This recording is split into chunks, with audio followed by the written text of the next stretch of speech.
आज का भारत टीवी, आधुनिक भारत की आधुनिक तस्वीर। 76 साल आज़ादी के बाद भी देश का एक गांव ऐसा भी है जहां पे सरकारी सुविधाओं के नाम पे कुछ भी नहीं है। हमारे देश का अमृत काल चल रहा है और अमृत काल की ज़मीनी हकीकत आप देखिए, जान करके पूरी तरह से हैरानी होगी कि ये यहाँ लगभग 30 से 35 परिवार हैं जो खानाबदोश जीवन जीने को मजबूर हैं। उनके पास ना आवास है, ना शौचालय है और न आप जो प्रधानमंत्री की एक और महत्वाकांक्षी योजना है जो 80 करोड़ देशवासियों को मुफ्त खाद्यान्न दे रहे हैं, उस खाद्यान्न से भी ये परिवार वंचित हैं और इन्हें किसी भी तरह की सरकारी योजना का लाभ नहीं मिल पा रहा है। जो कार्ड था पहले मिलता था राशन, वो भी बंद हो गया, 3 साल से नहीं मिल रहा।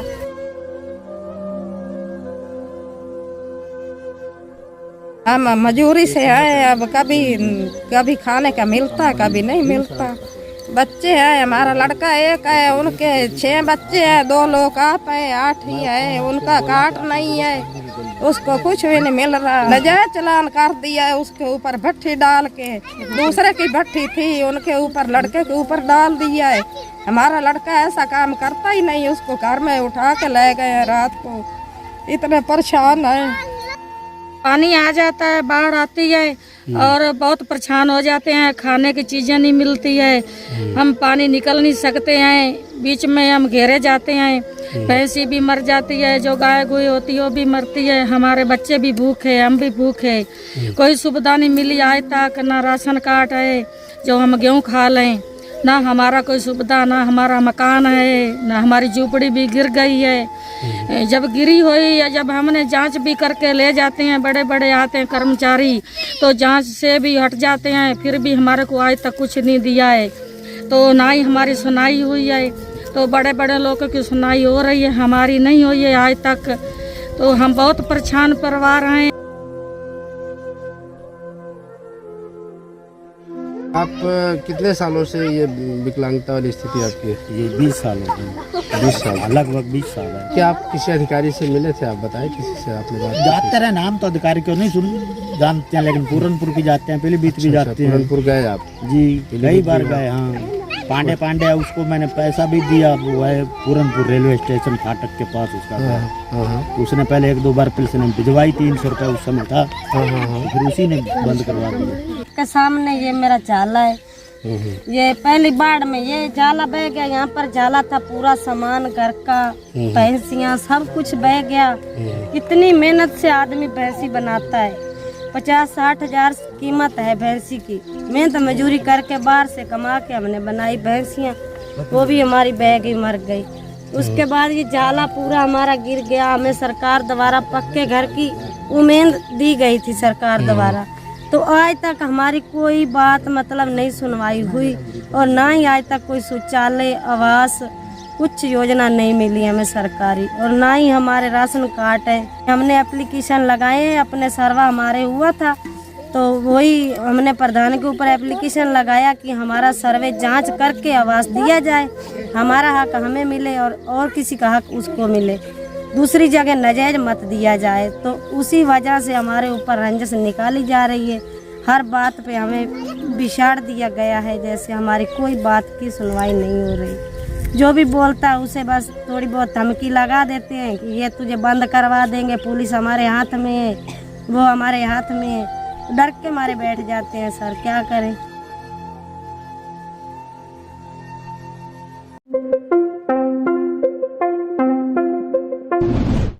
नमस्कार, आप देख रहे हैं आज का भारत और मैं आपको ले चल रहा हूँ।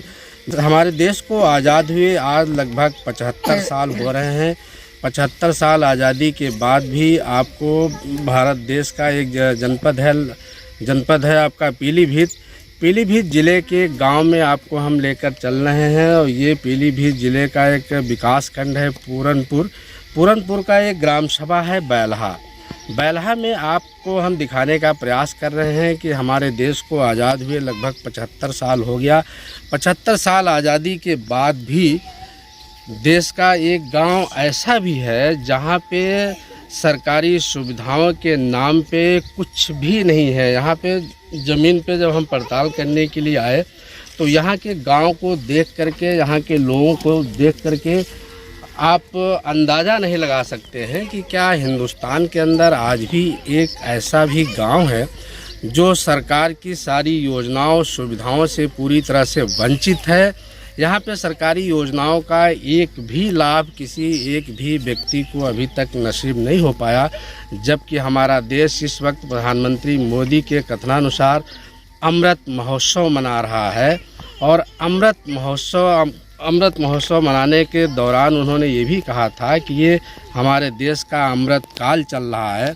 और अमृत काल की ज़मीनी हकीकत आप देखिए। और ये उस अमृत काल के दौरान रहने वाले ये यहाँ के ग्रामीण हैं जो यहाँ पीलीभीत जनपद के हैं। इनकी क्या दशा है और क्या दिशा है वो हम दिखाने का प्रयास कर रहे हैं। आपको देख करके और जान करके पूरी तरह से हैरानी होगी कि ये यहाँ लगभग 30 से 35 परिवार हैं जो खानाबदोश जीवन जीने को मजबूर हैं। कहने के लिए हमारा देश इस समय प्रगतिशील से आपका ये कह लीजिए कि विकसित देश की श्रेणी में आ गया है। हमारे जो भी नेता हैं, जो जिम्मेदार अधिकारी हैं, वो अपने भाषणों में और ये बताते हैं, अंतर्राष्ट्रीय मंचों पे जाके बताते हैं कि हमारा देश विकसित देश की श्रेणी में आ गया है। विकसित देश की ये तस्वीर है आपके सामने कि आज भी ये लोग खानाबदोश जीवन इस तरह से जी रहे हैं कि इनके पास ना आवास है, ना शौचालय है और ना आप जो प्रधानमंत्री की एक और महत्वाकांक्षी योजना है जो 80 करोड़ देशवासियों को मुफ्त खाद्यान्न दे रहे हैं, उस खाद्यान्न से भी ये परिवार वंचित हैं और इन्हें किसी भी तरह की सरकारी योजना का लाभ नहीं मिल पा रहा है। हमने जब इनसे बात की तो इन लोगों ने ये भी बताया कि अभी तक किसान सम्मान निधि जो इन लोगों को मिल रही थी कुछ दिनों पहले, वो भी प्रधान की हठधर्मिता के चलते वो भी बंद कर दिया गया है। कुल मिला के किसी भी योजना, सरकारी योजना का लाभ इन ग्रामीणों को नहीं मिल पाया है। मैं इनसे बात करने का कोशिश कर रहा हूँ, जानने का प्रयास कर रहा हूँ कि आखिर किन किन योजनाओं का लाभ इन्हें मिला है और अभी तक क्यों नहीं मिल पाया है, क्या वजह है, हम ये जानने का प्रयास कर रहे हैं। हाँ, क्या नाम है बहन जी आपका? हाँ जी, भजन कौर। क्या है दिक्कत यहाँ का?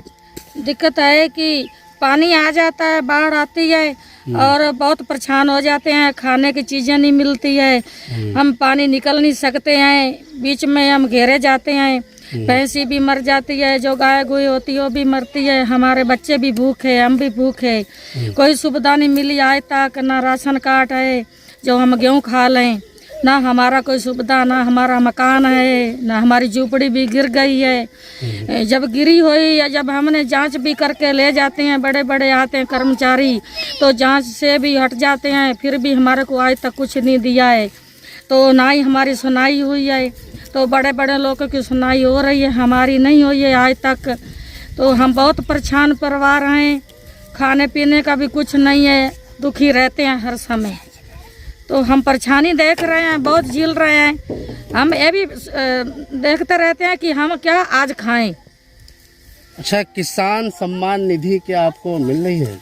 हाँ जी, मेरा पति खत्म हो गया था, पहले जिंदा था तो मिलती थी, तो फिर बैंक वालों ने मेरे से काफ़ी ले लिया है, तो काफ़ी हमने जमा करा दी है, वो भी अब नहीं आ रही है, कोई प्रधान भी नहीं सुनता है, कोई गांव के नहीं सुनते हैं, प्रधान तो हमारा सुनता ही नहीं है कि हमारे को कोई बोलता 5 साल तक तुम्हारे को हम कुछ नहीं लेने देंगे। क्यों? आज तक इसलिए कि बाढ़ के मारे हुए थे तो हमारे मकान हमारे थे लिखे हुए, तो उन लोगों ने अपने नाम डलवाए हैं, जो आप नौकरी वाले हैं, कोई आंगनवाड़ी में है, कोई मास्टर हैं, बच्चे पढ़ा रहे हैं, कोई अपने अपने कहीं लगे हैं काम, प्रधान जी अपने भाइयों भूइयों के सबका नाम लिखवा देते हैं। हमारा तो आज तक हमारे को कुछ नहीं मिला है। विधवा पेंशन नहीं मिली है, बोला नहीं लेने देंगे, वही बोलते हैं साइड बंद है। जब हम जाते हैं कागज 1 वर्ष हो गए लगे को, तो मेरे को आज तक नहीं मिली पेंशन। तो ये बहन थी जो कि विधवा हो चुकी है और इसे विधवा पेंशन से वंचित कर दिया प्रधान ने।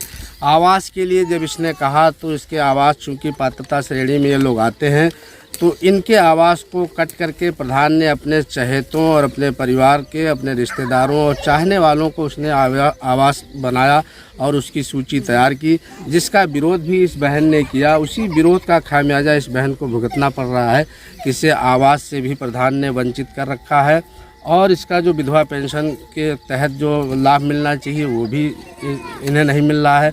और इन्हें क्या, ये जितने परिवार खड़े हैं सारे परिवारों को इन सारी सरकारी योजनाओं से वंचित कर दिया गया है।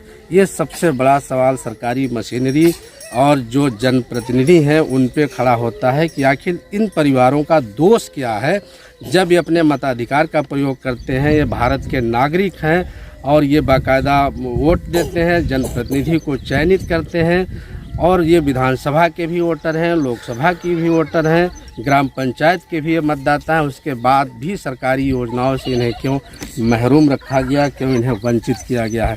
हमारे साथ एक और बहन है, हम इनका भी जानने का प्रयास करते हैं कि इनका क्या कहना है और यहाँ पे क्या दिक्कतें हैं। हाँ, क्या नाम है? प्यारो को क्या क्या दिक्कतें हैं आप? दिक्कत है अभी हमारे से कुछ भी नहीं मिल रहा। जो बड़े बड़े आते हैं सभी खा पी जाते हैं, कुछ नहीं मिल रहा। हमारे से जो कार्ड था पहले मिलता था राशन, वो भी बंद हो गया, 3 साल से नहीं मिल रहा। और हम लाइट मांगते हैं, लाइट भी नहीं मिल रही, खंभे नहीं लग रहे हैं। जो बड़ा प्रधान है वो खंभे भी नहीं लगा रहा, सभी अपने घर में फेंक देता है खंभे, कह रहा हम देंगे ही नहीं। पता नहीं क्या है उनको। जो हमारी खेती तो है नहीं, जो शारदा में कट गई है, जो खेती में लगाते हैं लागत जो उतनी खेती भी नहीं होती है। हम मजूरी से है, अब कभी खाने का मिलता है, कभी नहीं मिलता। बच्चे हैं, हमारा लड़का एक है, उनके 6 बच्चे हैं, 2 लोग आप है, 8 ही है। उनका कार्ड नहीं है, उसको कुछ भी नहीं मिल रहा। उसको अब पुलिस उठा के ले गई है, 12 दिन हो गए हैं, घर से नजायज ले गए हैं, सोए कोई भी उसको अब नहीं छोड़ा। हमने कहा चलो पैसा ले लो माड़ा मोटा, चल दे छोड़ दो भाई, चल नजायज ले जा रहे हो तुम। उसने दरोगे ने नहीं माना, ना ऐसो ने माना है, कोई बात नहीं मानी। उसने चालान कर दिया है, नजायज चालान कर दिया है। उसके ऊपर भट्ठी डाल के, दूसरे की भट्ठी थी उनके ऊपर, लड़के के ऊपर डाल दिया है। हमारा लड़का ऐसा काम करता ही नहीं, उसको घर में उठा के ले गए रात को। इतने परेशान है। इन आंसुओं को देखने का प्रयास करें, यहाँ के जो भी अधिकारी हैं, जनप्रतिनिधि हैं, कि वो बेबसी और उस गरीबी और उस मुफलिसी के आंसू इन ग्रामीण, इन महिलाओं के आंखों में छलक आया। और इनकी मजबूरी का फ़ायदा इस कदर यहाँ का पुलिस प्रशासन भी उठा रहा है कि वो भी जानबूझ करके इनके परिवार के जो भी काम करने वाले जो बच्चे हैं या भाई हैं, उनको ज़बरदस्ती फर्जी मामलों में, शराब के मामलों में उन्हें फर्जी आरोप लगा करके उठा करके उन्हें थाने ले जाया जाता है और जबरन उनसे वसूली किया जाता है। ऐसी दशा में ये अपने परिवारों का पालन पोषण कैसे करें और कैसे ये जीविकोपार्जन चलाएं, जबकि इनके पास जीविकोपार्जन का कोई साधन, कोई वो नहीं है।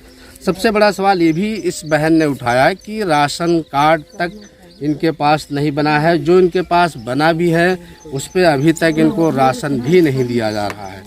आइए हम और जो लोग हैं उनसे भी जानने का प्रयास करते हैं कि और क्या क्या दिक्कतें हैं और ये कैसे अपने जीवन को वो कर रहे हैं। क्या नाम है आप? प्रीतम सिंह सर। प्रीतम सिंह, ये आपके पैर में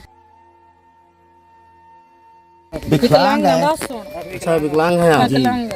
आप कितने सालों से ये विकलांगता वाली स्थिति आपकी है? ये 20 साल हो गए। 20 साल, लगभग 20 साल है। कल पढ़ रहे हैं ऐसे। तो 20 सालों में कभी इसका कोई लाभ आपको मिला नहीं? कुछ नहीं मिला। अच्छा, आपका जो सर्टिफिकेट विकलांग वाला बना था वो कहाँ बह गया? पानी आया, बाढ़ में बह गया। बच्चे मुश्किल से बचाए, अपने लोग मुश्किल से बचे। रात में पानी आया 8-9 बजे, ऊपर से पानी बरसात का। अब क्या क्या चीज बचाएं?